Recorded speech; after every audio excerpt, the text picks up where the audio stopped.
कालू, मुझे पुराने जंगल में ले चलो। मुझे पता चला है कि वहाँ पर एक पुराने दरख्त के नीचे एक शैतान उल्लू रहता है। वो अपनी शैतानी ताकत से कुछ भी कर सकता है। लेकिन तुमने क्या काम करवाना है उससे? अरे चलो ना कालू, फिर मैं तुम्हें बताती हूँ ना सब कुछ, मैं क्यों जाना चाहती हूँ। पहले तुम मुझे बताओ कि तुम क्यों जाना चाहती हो, फिर ही लेकर जाऊंगा। मैंने उस शैतान उल्लू से कहना है कि इस जंगल के तमाम पक्षियों की खूबसूरती मुझ पर आ जाए और फिर मैं हमेशा ऐसे ही रहूं। मुझे बूढ़ा होना बिल्कुल पसंद नहीं है। और हाँ कालू, तुम भी तो मेरे साथ ही रहोगे ना। तुम नहीं चाहते कि हमेशा जवान रहो और हमेशा जिंदा रहो? गौरी, क्या सच में ऐसा कोई उल्लू है जंगल में जो ये काम कर सकता है? हाँ हाँ बिल्कुल, मेरे पास पक्की रिपोर्ट है। तुम चलो तो सही मेरे साथ एक मर्तबा। और फिर ऐसे कालू कौवा और गोरी कौवी उस शैतान उल्लू से मिलने के लिए इस जंगल की तरफ चल देते हैं। वो बहुत दूर चले जाते हैं उड़ते हुए और रास्ते में कहीं पर भी नहीं रुकते और आखिरकार उस काले जंगल तक पहुंच ही जाते हैं। सामने एक दरख्त के नीचे एक उल्लू शैतानी अमल कर रहा था। गोरी और कालू कौवा भी उसके पास बैठ जाते हैं। वो उल्लू खामोश था और उसने अपनी आंखें बंद की हुई थी। जब वो अपनी आंखें खोलता है, गौरी नाम है तुम्हारा? जी जी बिल्कुल, मेरा नाम गोरी ही है। हमेशा के लिए जवान रहना चाहती हो और सबसे सुंदर बनना चाहती हो? जी उल्लू मियाँ, आप तो सब जानते हो। उल्लू जी, ये मेरा पति है। ये और मैं, हम दोनों ही चाहते हैं कि हम हमेशा जिंदा रहें और जवान रहें।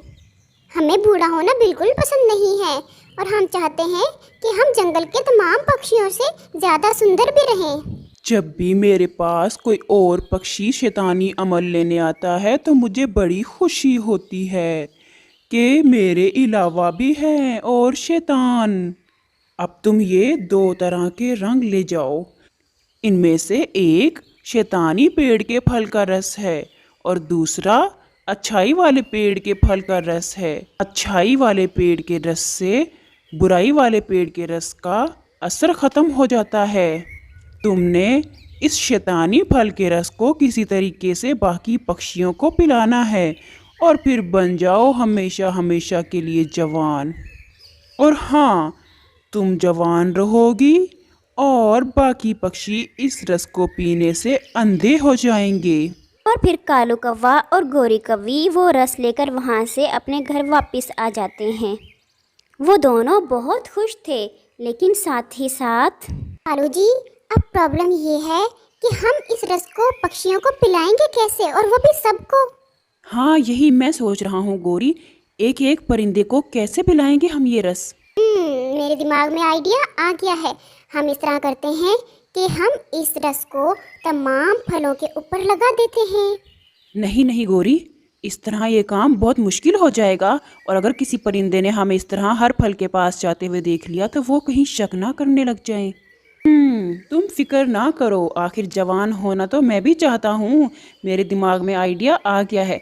हम क्या करेंगे, हम एक ऐसी चीज़ लेकर आएंगे जो खाने के साथ साथ पी भी सकें। मुझसे पूछो अब वो क्या चीज़ है। बताओ बताओ कालू, जल्दी बताओ, क्या चीज़ है वो? वो है पानी पूरी। मैंने ये इंसानों की बस्ती में देखा था, बहुत शौक से खाई जाती है। हम भी वही लेकर आएंगे यहाँ पर। लेकिन कालू, हम ये पानी पूरी कहाँ से लेकर आएंगे? गोरी, तुम ये रस लेकर जाओ, मैं कुछ बंदोबस्त करता हूँ पानी पूरी का। और हाँ, बाकी पक्षियों से छुपा कर लेकर जाना। बल्कि तुम ऐसा करो, मेरे आने तक इधर ही इंतज़ार करो, मैं पानी पूरी लेकर आता हूँ। और फिर गोरी कौवी वहीं पर बैठकर कालू का इंतज़ार करती है और कालू इंसानों की आबादी में पानी पूरी लेने चला जाता है। और ऐसे ही शाम हो जाती है। बहुत देर हो गई है और कालू अभी तक वापस क्यों नहीं लौटा? और फिर कालू कौवा भी आ जाता है। गोरी, इस रस को उन पक्षियों को खिलाने का एक ही तरीका है। हम एक दुकान खोलेंगे और हम कहेंगे कि पहले दिन हम पानी पूरी फ्री में देंगे। देखना, फ्री का नाम सुनकर सब भागे हुए आएंगे। और ये पानी पूरी तो वैसे भी इतनी स्वादिष्ट होती है, कोई पीछे रह भी नहीं पाएगा। तुम बस बिल्कुल भी टेंशन ना लेना और बस फ्री फ्री गोलगप्पे की पानी पूरी की आवाज़ें लगाती रहना।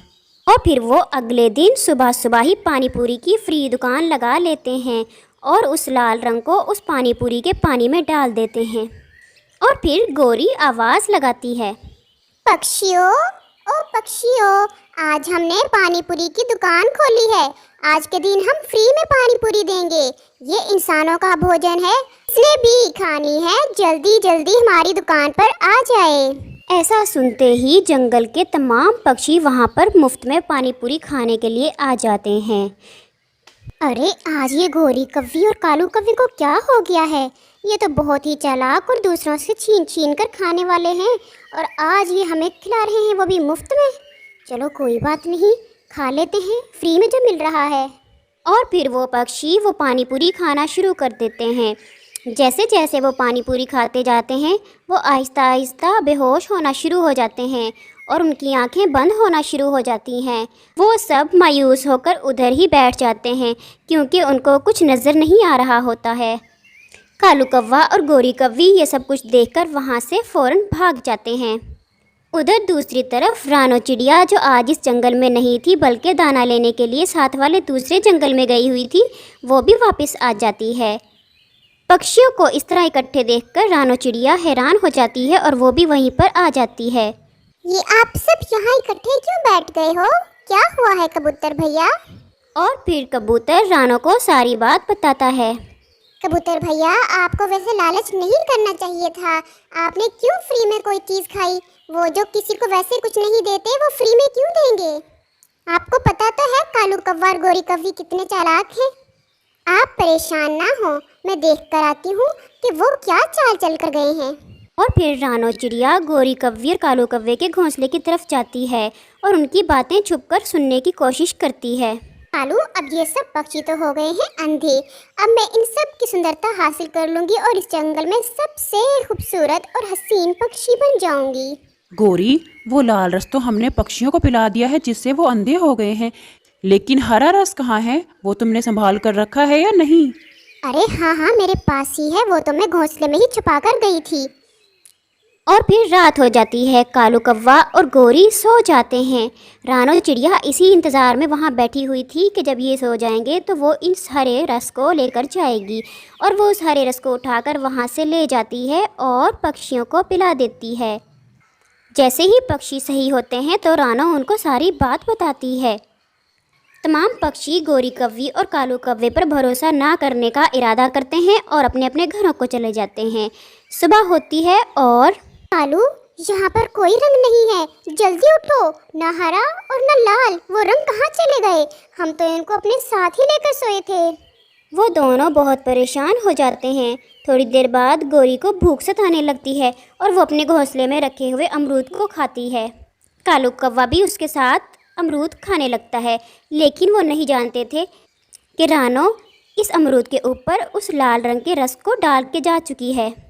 अब वो दोनों इस अमरूद को खाते ही अंधे हो जाते हैं। गोरी, गोरी तुम कहाँ हो? मुझे कुछ दिखाई क्यों नहीं दे रहा? कालू, मैं यहीं पर हूँ, लेकिन मुझे भी कुछ दिखाई नहीं दे रहा। ये क्या हो गया हमारे साथ? हमने तो पक्षियों को अंधा करना था, हम कैसे अंधे हो गए? ये हमें हमारे बुरे काम की सज़ा मिल चुकी है। इस कहानी से हमें ये सबक मिलता है कि जो दूसरों के लिए बुरा चाहता है उसके साथ भी बुरा ही होता है। अगर आपको ये कहानी अच्छी लगी है तो इसको लाइक और मेरे चैनल को सब्सक्राइब करना मत भूलिएगा।